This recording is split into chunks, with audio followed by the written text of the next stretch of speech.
Again, welcome to Second Baptist Long Branch. For those of you who may not be from Long Branch, we're here in support of Trayvon Martin and others in our community who are lost. And the community really needs to be proactive.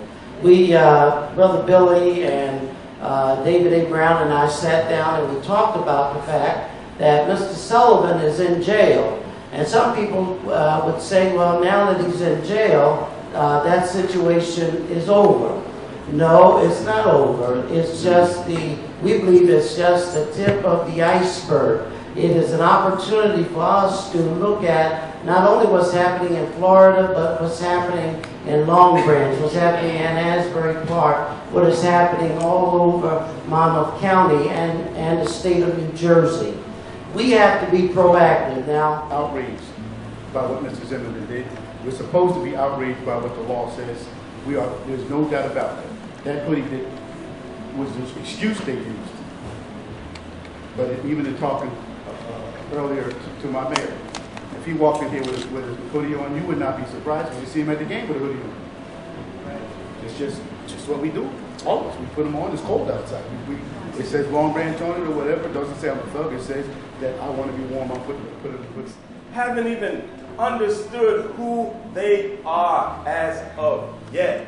Taken away in a moment's notice by someone, a stranger, who changes not only a life, but a world. In 1968, in the subways of New York City, there was a great African-American writer named Henry Dumas, who was going home on his way to his loving family, 2 boys and a wife. The wife I met in New Brunswick at Rutgers University, studying under Avery Brooks and Bernard Johnson.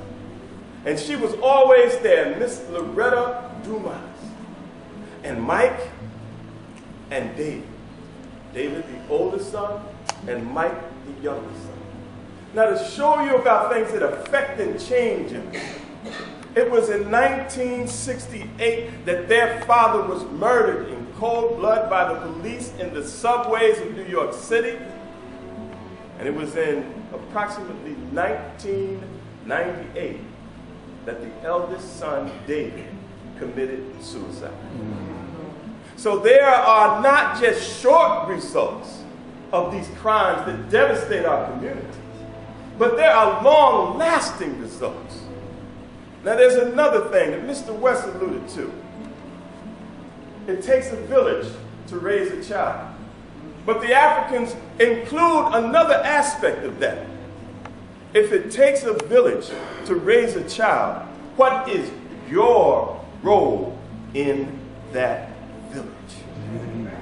When somebody dies in our community, all of our blood is on that. If that young man that pulled that trigger is somebody that walked by us and disrespected our elders, that disrespected us, if we did not grab them up and tell them to get their behind out of the middle of the street while that car's coming, you know, I was doing a little research on Stand Your Ground, the law. And the law was put into place in between 2004 and 2005 on a situation that happened in Tennessee where a fellow was in a trailer home with his wife, and he was 77 years old, his wife was 66 years old, and a guy happened to stumble in to his trailer and happened to be an African-American by the name of Coles. And he had a bump on his head, or he had hit his head, and he was disoriented. And he happened to come into the house, into the trailer, and he was shot. The guy gave him a warning. He actually thought that the guy was going to rob him or hurt him or whatever, and the guy was shot. Both families was remorseful, and you didn't hear much about that.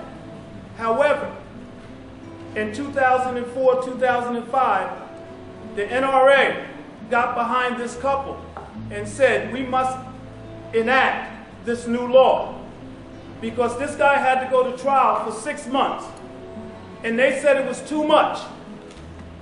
They didn't want the justice system to work. They said it was too much. So we have to put a law in so that when you shoot someone or hurt someone, we don't want you to go to trial. We want you to say, okay, it was justified. He had an opportunity to walk away, but he chose not to. And so, therefore, this law came into effect. I was talking to a couple students the other day, and they talked about Trayvon was killed February 26, 2012. And I told them he was not killed on that date. Trayvon was killed when the NRA got behind this bill and said it was okay.